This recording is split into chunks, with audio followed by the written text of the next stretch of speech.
El siguiente punto de la práctica vienen siendo las funciones financieras.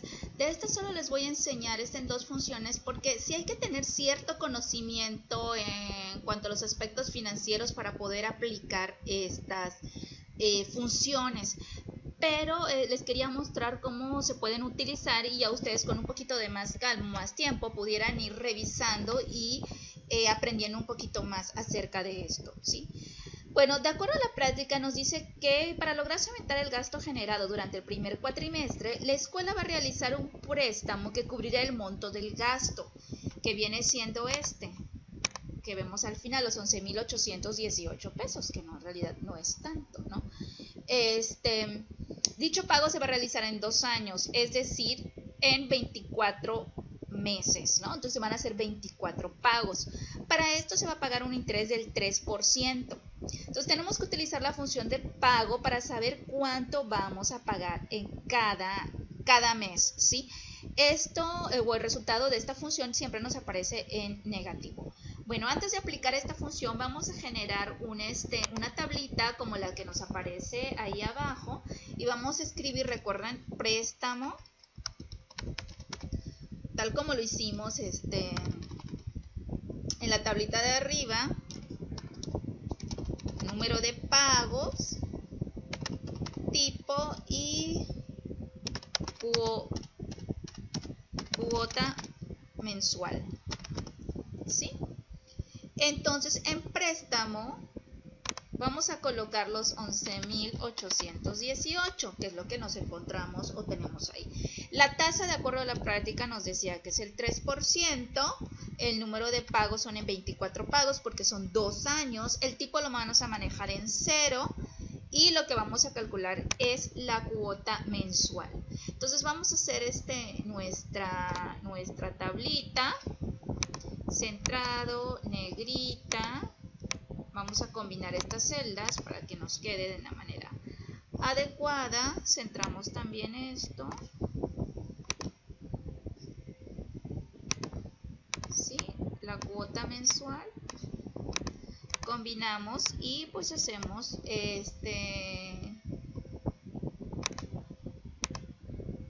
la tablita, ¿no? Como lo trabajamos en la tabla superior, ¿sí?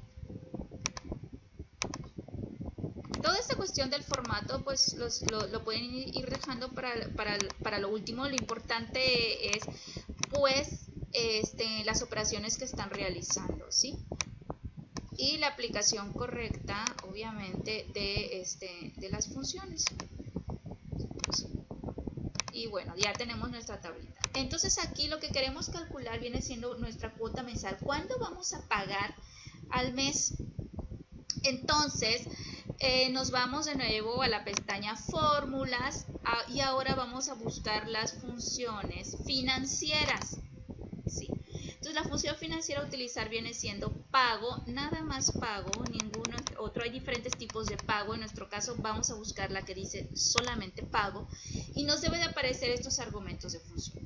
El primer argumento dice tasa, que es la tasa de interés del préstamo, que como nos decía la práctica es el 3%. Vamos a seleccionarlo acá, que es lo que está en la celda C21.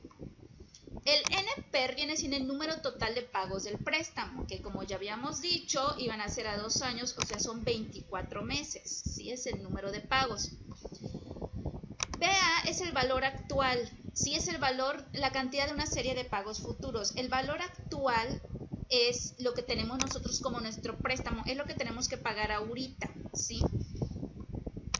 Y BF es el valor futuro o saldo que deseamos lograr después de efectuar el último pago. O sea, pagando los 24 meses queremos que nos quede en ceros. Ahí vamos a colocar el 0, ¿sí? No queremos que nos quede ningún valor restante, ¿sí? Y en tipo es un valor lógico, para lo mismo vamos a seleccionar, puede ser 0 o 1, ¿sí? Para hacer pagos al inicio de un periodo o pagos al fin de un periodo. En este caso pues está en 0, vamos a seleccionar el 0 y le damos a aceptar. Si todo salió bien, les debe de aparecer una cantidad en negativo y en rojo. ¿Por qué en negativo?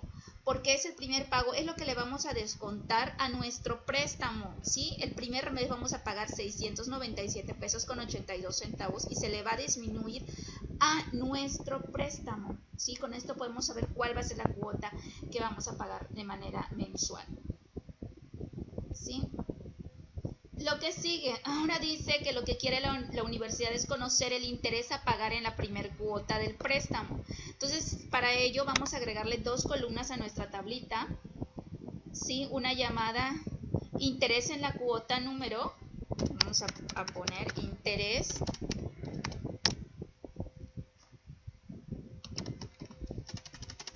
en la cuota número, ¿sí? Y la siguiente viene siendo interés nada más. Ahorita van a saber para qué son estas. Y le podemos dar acá en igual un formatito para que quede pues un poquito más presentable, ¿no? Pero pues eso es ahora sí que a su criterio, ¿no? Del formato.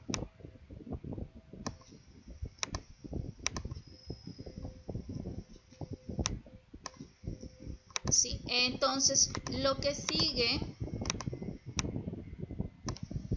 es, como les decía un rato, vamos a hacer este cálculo. Lo que yo quiero saber es cuánto voy a pagar en el primer mes. ¿Sí? Entonces aquí en interés en la cuota o número vamos a poner la 1, o sea, en la primera cuota cuánto voy a pagar de interés. Entonces aquí en la celda donde tenemos interés nos vamos a posicionar allá y vamos a utilizar o vamos a buscar dentro de las fórmulas la función financiera pago de interés, ¿sí? Pago int. Entonces vamos a buscar pago int y nos va a aparecer unos argumentos parecidos a los que manejamos anteriormente con la función pago. En tasa repetimos el 3%, el periodo, sí, es el periodo para el cual queremos obtener el interés. En este caso vamos a poner el que esté en interés en la cuota. El NP es el número total de periodos, es decir, los pagos. El BA es el valor actual, recuerden lo que tenemos en el préstamo. El BF, el valor futuro, saldo efectivo, era en 0. Y el tipo, pues en 0 para este caso. Entonces le damos aceptar y nos debe de aparecer el resultado, que es menos 354.54. ¿Qué es este resultado? Esto quiere decir que en la primera cuota del pago 697.82 que hicimos, 354 son de intereses, ¿sí? O sea que casi la mitad de lo que pagamos en la cuota se fue en intereses.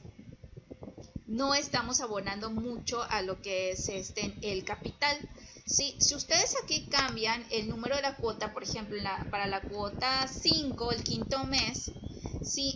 Disminuye el interés. ¿Por qué? Porque ya disminuyó un poquito lo que es nuestro valor del préstamo, porque ya abonamos un poco a nuestro capital. Tal forma que para la cuota 23 solo son 40 pesos de interés, porque realmente ya me está quedando muy poquito de pago, ¿no? Porque ya casi es la última cuota. De esta manera nosotros podemos hacer nuestros cálculos, por ejemplo, bancarios, sí, llevar acá nuestra como que libreta bancaria para ver en cuánto realmente estamos aportando a nuestros pagos por intereses, ¿sí? Bueno, la última función que vamos a ver es una función lógica. Existen varias funciones lógicas, sin embargo consideré que la más interesante para ustedes, que deberían de conocer, viene siendo la función lógica, sí, porque es una función condicional. Sí, ahorita vamos a ver cómo funciona. En la celda G23, ¿sí? Nos posicionamos, ahí dice que escribamos la palabra gasto, ¿sí?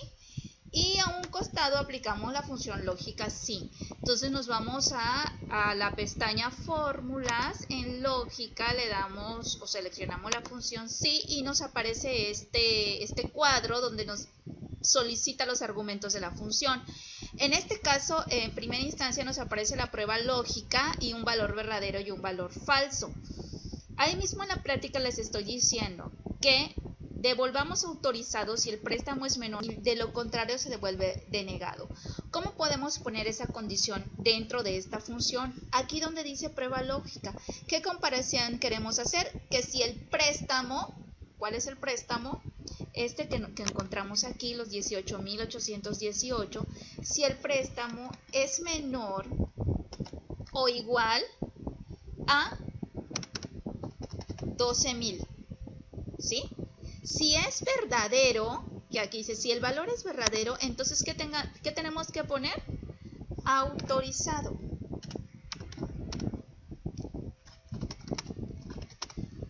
De lo contrario, o sea, si el valor es falso, tenemos que poner denegado, ¿sí? No importa si ustedes ven que al escribir una palabra se las encierran automático entre comillas, no importa, lo escribe o lo pone así Excel para determinar o para indicar más bien de que es un texto lo que estamos poniendo ahí. Entonces ya una vez escrita la condición, si el préstamo es menor o igual a 12.000, devuelvo autorizado, de lo contrario devuelve denegado, le damos a aceptar. Y nos debió aparecer autorizado porque el préstamo es de 11.818, o sea, es menor de 12.000, por eso no los está autorizando, ¿sí? En el caso que aquí hubiera, no sé, unos 13.000, aquí nos debe de aparecer denegado, ¿sí? Porque no se está cumpliendo con la condición. Y eso es en lo que respecta a las funciones que maneja Excel. Sí, como les digo, hay infinidad de funciones con las que ustedes pueden trabajar, pero la única forma que las conozcan es utilizándolas, ¿no? Comprobando cómo funciona.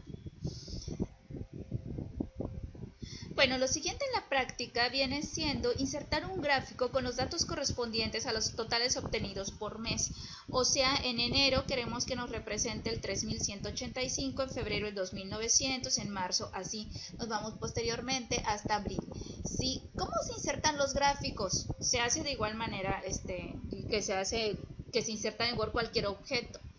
Nos vamos en la pestaña insertar y nos vienen las opciones en la sección gráficos de los diferentes tipos de gráficos que existen, ¿sí? Word maneja gráficos de barras, gráficos de dispersión, gráficos de pastel, o sea, maneja diferentes tipos de gráficos y los gráficos dinámicos. ¿Para qué utilizaríamos cada uno de los gráficos? O sea, los gráficos se utilizan para representar de una manera más sencilla una cantidad de números que a lo mejor a primera vista al verlos en la pantalla no sería tan fácil de identificar cuál es su comportamiento. De ahí la importancia de elegir el gráfico más adecuado para poder representar y que nos facilite a la vista entender las cifras y no nos dificulte. Por ejemplo, un gráfico de pastel se utiliza para representar porcentajes de un 100%, cuánto equivale, o sea, en porcentaje, una determinada porción del círculo. Los de dispersión es para ver cambios a través de un periodo de tiempo y los de barras pues es nada más para hacer comparaciones entre unas cantidades y otras. Entonces hay que elegir adecuadamente el tipo de gráfico que vamos a utilizar. En este caso, el de la práctica viene siendo un gráfico de barras, ¿sí? Entonces vamos a seleccionar los datos que queremos que aparezcan en nuestro gráfico, que vienen siendo de enero a abril, ¿sí? Esos viene siendo nuestro rótulo de gráfico. Vamos a mantener presionada la tecla control y vamos a seleccionar, ¿sí? Dando clic, las cantidades que pertenecen a cada uno de los meses de enero a abril, ¿sí? Para que de forma directa y en automático se genere el gráfico sin mayor dificultad. Entonces nos vamos a la pestaña insertar, ¿sí? En la sección gráficos vamos a buscar los gráficos de columnas o de barras y vamos a buscar el gráfico más parecido al que tenemos en la práctica, que en este caso viene siendo los de barras 2D, ¿sí? Le damos clic y en automático nos debe de haber generado el gráfico. ¿Por qué nos aparece de esta manera tan sencillita? Porque el gráfico que aparece en la práctica tiene un diseño que yo le hice en un momento dado, ¿sí? Por ejemplo, tiene un diseño rápido aplicado. ¿Dónde se encuentra eso del diseño rápido? Recuerden que al igual que en Word, cuando insertamos un objeto en nuestro documento, ¿sí? Se adicionan una serie de pestañas que son específicas para trabajar con ese objeto. En este caso, al insertar el gráfico, se adicionaron la sección herramientas de gráfico con las pestañas diseño y formato para el gráfico en particular, ¿sí? Entonces, en la pestaña diseño se encuentra la forma en la que nosotros podemos cambiar la vista a nuestro gráfico, ¿sí? Por ejemplo, aquí en el diseño rápido, si ustedes les dan clic, nos aparecen diferentes tipos de diseño y entre ellos podemos encontrar uno muy parecido, que es el diseño 5, al que yo le apliqué a lo que es el gráfico, ¿no? Igual aquí podemos cambiar el color, que quede en un color oscuro, ¿sí? O le podemos, aquí también podemos cambiar para que nos quede el tono en otro tono, ¿sí? Si nosotros quisiéramos en un momento dado, etcétera, ¿sí? Aquí en título del gráfico, si le queremos cambiar el título, pues podemos escribir. Si ustedes le dan doble clic, pueden escribir directamente aquí en el título y le ponen gasto mensual previsto por departamento.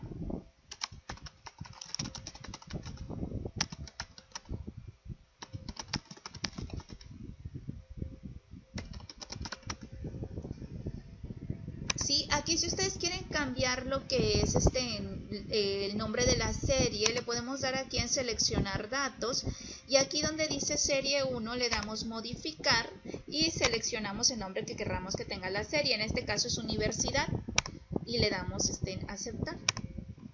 Y ya no aparece serie, no nos aparece lo que es la universidad. Y de esta manera pues les queda un gráfico parecido al que nos aparece en la práctica, ¿sí? Entonces, una vez con nuestro gráfico ahí, como no queremos que nos estorbe aquí en esta hoja, ¿sí? Que estamos trabajando, vamos a mover el gráfico para que nos aparezca en otra hoja del libro. ¿Cómo lo podemos mover? Bueno, aquí con el gráfico seleccionado, en la pestaña diseño de herramientas de gráfico, viene la sección ubicación y nos viene el botón mover gráfico. Denle clic a ese botón mover gráfico y nos dice que seleccionemos dónde deseamos colocarlo. Si en una hoja nueva o en esta misma hoja 1, mantenerlo como un objeto. En este caso vamos a pasarlo a una hoja nueva, entonces vamos a seleccionar hoja nueva, ¿sí? Y le damos a aceptar y vean qué ocurre. Lo que va a hacer es quitar el gráfico de nuestra hoja 1, que aquí lo teníamos, y lo basa o nos crea una hoja nueva llamada gráfico 1, en donde se encuentra el gráfico por completo, ¿no? ¿Esto qué quiere decir? Que cuando yo vaya a imprimir, por ejemplo, esta hoja, me va a aparecer en la hoja completa este gráfico, ¿sí? Y lo estoy quitando de aquí, aquí ya no me está estorbando. O lo pudimos haber dejado como objeto ahí, ¿sí? Entonces, esto es en cuanto a los gráficos, ¿sí? Seguimos con gráficos. Lo que vamos a hacer es insertar un mini gráfico a cada departamento y a la fila de la universidad. Para ello vamos a insertar una columna adicional. ¿Recuerdan cómo se insertaba columnas? Nos posicionamos en la columna que queremos que se inserte. Le damos clic derecho. Y nos debe de aparecer este menú contextual y le damos insertar. ¿Sí? Y bueno, aquí lo que vamos a hacer es escribir una columna que se llama gráfico, que aquí es donde vamos a poner pues un mini gráfico. ¿Cómo se hacen los mini gráficos? También aquí mismo en insertar, dentro de la sección mini gráficos existen tres tipos de mini gráficos. los de líneas, columnas y pérdidas y ganancias. Obviamente en una celda no podremos poner un gráfico de pastel, sería un poco complicado. Entonces en este caso vamos a hacer la prueba insertando un mini gráfico de líneas. Nos pide un rango también para el mini gráfico, lo seleccionamos y le damos a aceptar y ven que en automático nos aparece el mini gráfico. En la siguiente columna pueden hacer la misma operación ahora con un mini gráfico de columnas y le damos a aceptar y nos arroja el mini gráfico, ¿sí? Y así a cada uno de estos ustedes también le pueden dar en su formato, cambiarle el color, etcétera, ¿no? Entonces, al igual que como hicimos con las fórmulas, podemos arrastrar los gráficos para que nos inserte un mini gráfico por cada una de las sumas, ¿no? de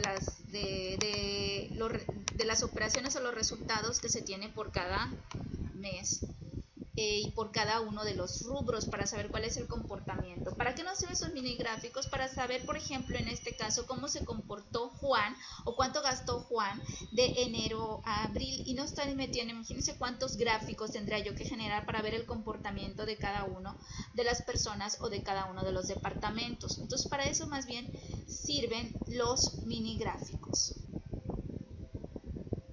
Bueno, por último, ya para terminar el punto 30, dice que creemos un esquema automático con los datos contenidos de la tabla. ¿Para qué son los esquemas? Los esquemas nos sirven para resumir datos. A veces tenemos tablas tan grandes con muchos totales y subtotales que se nos complica un poco identificarlos a primera vista. Entonces, lo que es más sencillo es conformar lo que es un esquema. ¿Dónde podemos crear los esquemas? Bueno, en la pestaña Datos viene la sección Esquema, al final de todas las secciones, y lo único que tenemos que hacer es seleccionar la tabla o el rango en que queremos agrupar para generar nuestro esquema. En el caso de la práctica nos habla de un esquema automático, que es decir, autoesquematizar toda la tabla. Aquí donde dice agrupar, si ustedes le dan clic a la flechita, nos dice agrupar de manera individual o realizar un autoesquema. Denle clic en autoesquema y ven qué ocurrió. Nos debió de aparecer unas divisiones así con un menos, también en lo que son las filas con un menos. ¿Esto qué quiere decir? Si yo le doy aquí donde dice menos, vean que me va a hacer o me va a ocultar cierta parte de la tabla y me va a mostrar solamente, por ejemplo, los resultados de cada uno de las personas y de los departamentos por cuatrimestre. Sin embargo, esos datos no se borraron, sino que están ocultos. Si le vuelvo a dar más aquí, me vuelve a mostrar todos. Lo mismo, si solo quiero saber los de departamento le doy menos y me aparece solo Juan, Pedro y Julia, o también le doy aquí y me aparece solo por departamentos, o inclusive le puedo dar menos aquí y me aparece solo por universidad, ¿sí? Y como les vuelvo a decir, si le vuelvo a dar más, ahí están los datos. Esto nos sirve mucho cuando son tablas muy grandes. Si queremos borrar el esquema, nos vamos otra vez ahí en esquema y le damos desagrupar, borrar esquema. También podemos esquematizar nosotros, por ejemplo, seleccionando aquí por columnas y le doy aquí a agrupar y le digo agrúpame solo lo que seleccioné por columnas, ¿sí? Y me aparece ya solo esta agrupación, ¿sí? O sea, puedo hacer el autoesquema de toda la tabla o